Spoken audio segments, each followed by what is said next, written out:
चलो अभी क्वेश्चन 10 और 11 जो कि डिफिकल्ट वाले हैं। Question 10, the measures of the angles of a triangle are in AP and the greatest is 5 times the smallest, then find the angles in degree and radian. Triangle के angles है बेटा, और तीनों के तीनों एंगल्स एपी में है, arithmetic progression में है। तो क्या करना है, तीन एंगल अगर एपी में रहते हैं तो उनका मेजरमेंट हम कैसा लेते हैं? वेरी गुड, ए माइनस डी, ए और ए प्लस डी, इन तीनों के ऐसे मेजरमेंट लेते हैं। ठीक है, तो let us solve question number 10। Question 10, सब लोगों ने क्वेश्चन 14 सॉल्व किया ना, क्लॉक वाला? I hope there is no doubt. बहुत ही आसान है, क्लॉक ड्रॉ करो और एंगल फाइंड करो, angle between hour hand and minute hand. ये अगर आपको समझ में नहीं आया तो आप अपना वो पार्ट जाके सुनो जिसमें मैंने क्लॉक का डिस्कशन लिया है, तो वो तुरंत आपको समझ में आ जाएगा। ठीक है, ऑल राइट। क्वेश्चन 10, तो यहाँ पे तीनों एंगल एपी में है और बताया है कि greatest angle is 5 times the smallest angle. तो देखो ये जो ट्रायंगल है, ट्रायंगल में तीन एंगल्स रहेंगे ना, तो इसमें से एक सबसे बड़ा रहेगा, एक सबसे छोटा रहेगा। सबसे बड़ा जो है वो 5 टाइम्स सबसे छोटा है। ओके। तो अभी यहाँ पे हम क्या करेंगे, चाहे तो आप उसको angle A angle B angle C ले लो, थीटा 1 थीटा 2 थीटा 3 ले लो, या डायरेक्टली उनको A minus D A plus D ऐसा ले लो। सो solution, since angles of triangle are in AP, therefore let the angles be, angles कैसे लेंगे हम, let the angles be, कैसे लेना है, a minus D A plus D. आपको पता है a is the first term and d is common difference, AP का कंसेप्ट अरिथमेटिक प्रोग्रेशन। अभी इन तीनों में से सबसे स्मॉलेस्ट जो है, सबसे स्मॉलेस्ट मतलब क्या, a माइनस डी, इसके बाद उससे बड़ा a और उससे बड़ा a प्लस डी, समझा? तो यहाँ पे रिलेशन दिया है कि सबसे ग्रेटेस्ट जो है वो 5 टाइम्स द स्मॉलेस्ट है, और हमें और एक चीज पता है कि ये तीनों एंगल्स ऑफ ट्रायंगल है, इसलिए तीनों का एडिशन जो है वो 180 डिग्री आएगा। तो देखो, मतलब यहाँ हमें दो कंडीशन मिल गए। एक कंडीशन तीनों एंगल का एडिशन 180 डिग्री है, और दूसरा कंडीशन क्वेश्चन में दिया है कि जो ग्रेटेस्ट एंगल है ए प्लस डी वो 5 टाइम्स स्मॉलेस्ट एंगल है, 5 टाइम्स ए माइनस डी। तो देखो यहाँ पे हमें दो वैल्यू फाइंड करने हैं, एक है स्मॉल ए का और एक है कॉमन डिफरेंस डी का। तो स्मॉल ए और डी दोनों फाइंड करने के लिए हमें दो इक्वेशन पता रहने चाहिए, तभी हम दो अननोन फाइंड कर सकते हैं। तो इसीलिए उन्होंने दो कंडीशन दिए। Okay, so now we can say therefore a minus d plus a plus d, तीनों एंगल का एडिशन कितना आएगा, 180 डिग्री। इसका रीजन चाहे तो लिख लो एंगल्स ऑफ ट्रायंगल, क्योंकि तीनों का एडिशन 180 आएगा, तीनों के तीनों एंगल्स ऑफ ट्रायंगल है। D minus d cancel, a plus a, 3 is equal to 180 degree, a is equal to 3 से डिवाइड करेंगे तो 60 डिग्री मिलेगा ए।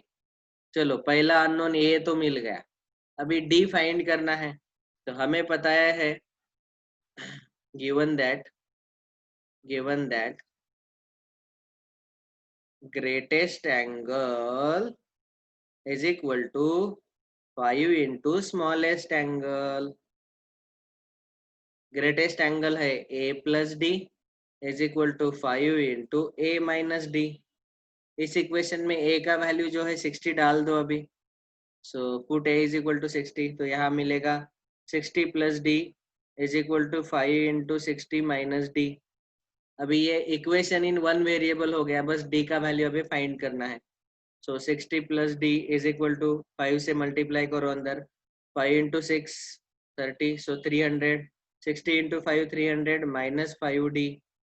अभी देखो हम क्या करेंगे, डी के सारे टर्म्स लेफ्ट में शिफ्ट करो और नंबर राइट में शिफ्ट करो। तो अगला स्टेप आएगा, ये 5D लेफ्ट में शिफ्ट किया तो एडिशन होगा, पॉजिटिव होगा। So 5D plus d is equal to 300 minus क्या था, 5D राइट में शिफ्ट लेफ्ट में शिफ्ट किया तो positive 5D plus d is equal to 300 minus 60 को राइट में शिफ्ट कर दिया तो ये आएगा 6D is equal to 300 minus 60 कितना आता है 240। So D is equal to 240 upon 6 से डिवाइड करेंगे तो 6 4 जा 24 सो 40 आएगा। D is 40 degree. ये दोनों वैल्यू मिल गए अभी A और D का। सो देयरफॉर फाइनल आंसर हम लिखेंगे required angles of triangle are. पहला एंगल है, अभी देखो ये तीनों के तीनों एंगल जो है वो डिग्री और रेडियन में पूछे गए। तो तीनों के तीनों एंगल जो है हमने कैसे लिए थे, पहला था a माइनस डी, दूसरा a और तीसरा a प्लस डी। ओके, अभी हमें a मिला 60 और d मिला 40। a का value 60 minus 40 is equal to आएगा 20, डिग्री में है ये। हाँ, बाद में a है हमारा 60 डिग्री, a प्लस डी मतलब 60 plus 40 that is 100 degree. Okay, इतना तो क्लियर हो गया डिग्री में। इनको रेडियन में कन्वर्ट करने के लिए पाई बाय 180 से मल्टीप्लाई करो। सो 20 into pi by 180, 60 into pi by 180 और 100 into pi by 180। 0 0 cancel, pi by 9, यहाँ पे 0 0 कैंसल, पाई बाय 3, यहाँ पे 0 0 कैंसल, 2 से डिवाइड करो तो 5 पाई बाय 9 आएगा रेडियन में। ये तीनों के तीनों एंगल रेडियन में और डिग्री में मिल गए। 20 60 100, इन तीनों का एडिशन देखो 180 है, और जो सबसे बड़ा है 100 वो सबसे छोटा जो है 20 से 5 गुना है, 5 टाइम्स है ना। 25 जा 100, मतलब जो कंडीशन है वो सेटिस्फाई हो रहे, मतलब हमारा आंसर भी करेक्ट है। ओके, तो ये क्रॉस चेक करके हमेशा देखने का, ताकि पता चले जो सॉल्व किया वो करेक्ट है कि नहीं। नेक्स्ट, अगला क्वेश्चन नंबर 11। जब हमारा क्वेश्चन कंप्लीट हो जाता है, आपको अगर लिखना है तो वीडियो को पॉज करो और लिखो। ओके, लेकिन लिखो जरूर, लिखने से आपका प्रैक्टिस बढ़ेगा, प्रैक्टिस होना चाहिए। Okay, question 11। Let us see the next question number 11. In a cyclic quadrilateral, two adjacent angles are 40 degree and pi by 3 radian.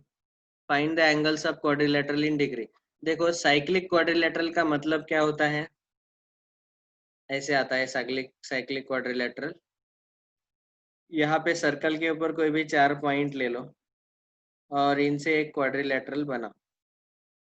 Okay, और ये जो क्वाड्रिलेटरल है इसको बोला जाता है साइक्लिक क्वाड्रिलेटरल। इसके चारों वर्टाइसेस जो है ये सर्कल पे रहते हैं। और इसका और एक प्रॉपर्टी आपने 10th स्टैंडर्ड में पढ़ा है या 9th में पढ़ा होगा, साइक्लिक क्वाड्रिलेटरल के जो अपोजिट एंगल्स है इनका एडिशन 180 आता है। तो अगर समझो मैंने सारे के सारे एंगल ऐसे लिए एक्स वाई जेड डब्ल्यू, तो इनके अपोजिट एंगल जो है x plus z is equal to 180 आएगा और डब्ल्यू plus y is equal to 180 आएगा, 180 डिग्री। क्यों, ये प्रॉपर्टी है साइक्लिक क्वाड्रिलेटरल का। ओके, तो एक्स और जेड का एडिशन 180 और डब्ल्यू और वाई का एडिशन 180। अभी इतना अगर आपको समझ में आया तो अगला तो बहुत ही आसान है। हमें क्या बताया गया, cyclic quadrilateral, two adjacent angles are 40 degree and pi by 3 radian. Find the angles of the quadrilateral in degree. दो adjacent angles दिए हैं। ओके, adjacent मतलब पास पास वाले। तो हम क्या करेंगे, फिर से एक डायग्राम ड्रॉ करेंगे। इतना समझ में आया, ये प्रॉपर्टी हमें अभी यूज करना है। तो एक सर्कल लिया, उसमें ये 4 वर्टाइसेस लिए,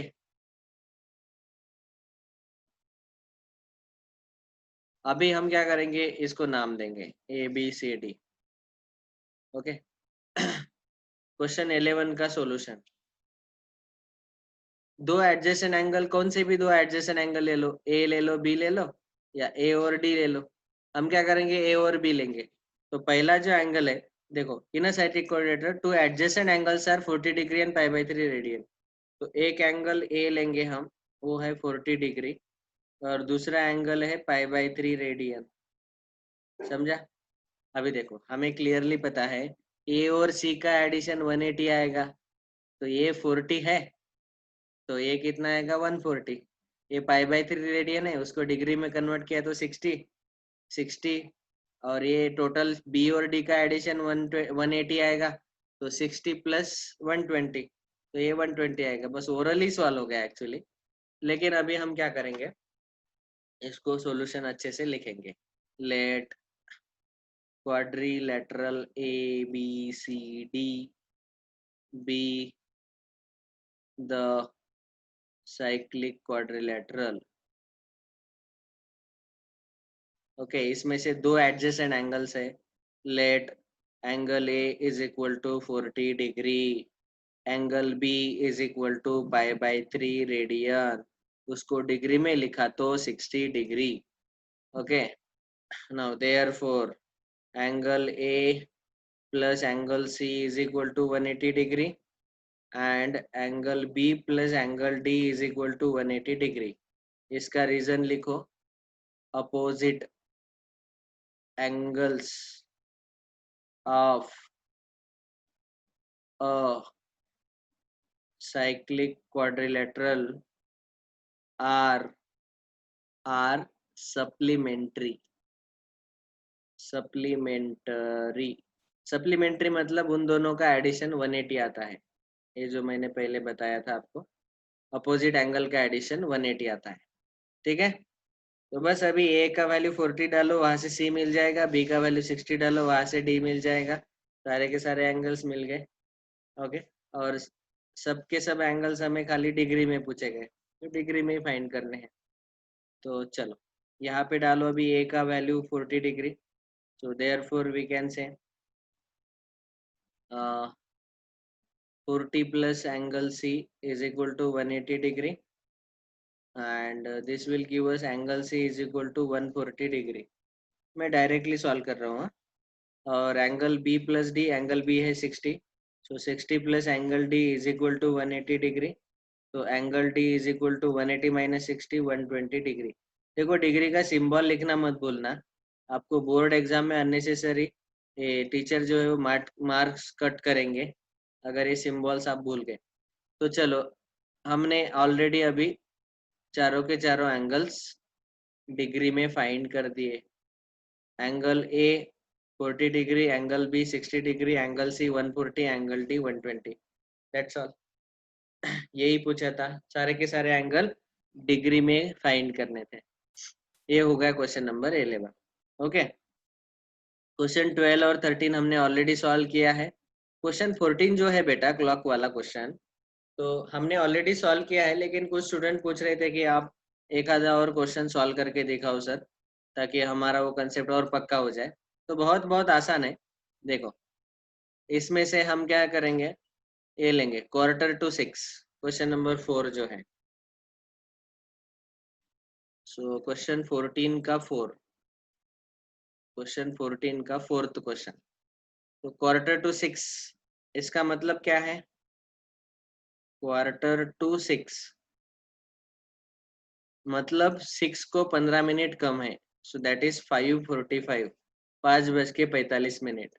बस अभी यहाँ पे क्या करना है, आपको एक क्लॉक ड्रॉ करना है ऐसा सर्कुलर, आपको पता ही है, यहाँ 12, यहाँ 6, यहाँ 9 और यहाँ 3, बीच में 1 2 4 5 6 7 8 10 11।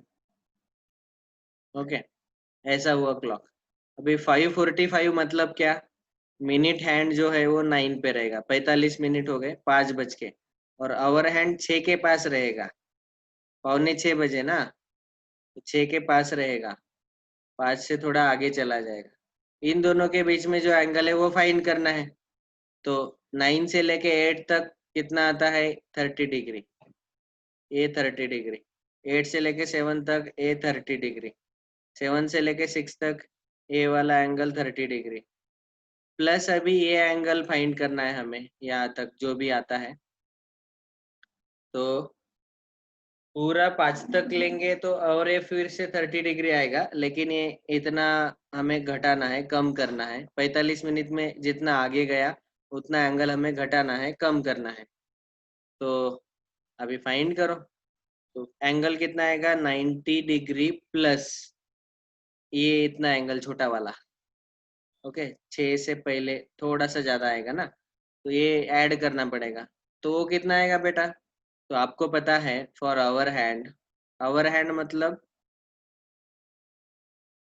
छोटा वाला ये हैंड, ओके, जो टाइम बताता है ताश काटा।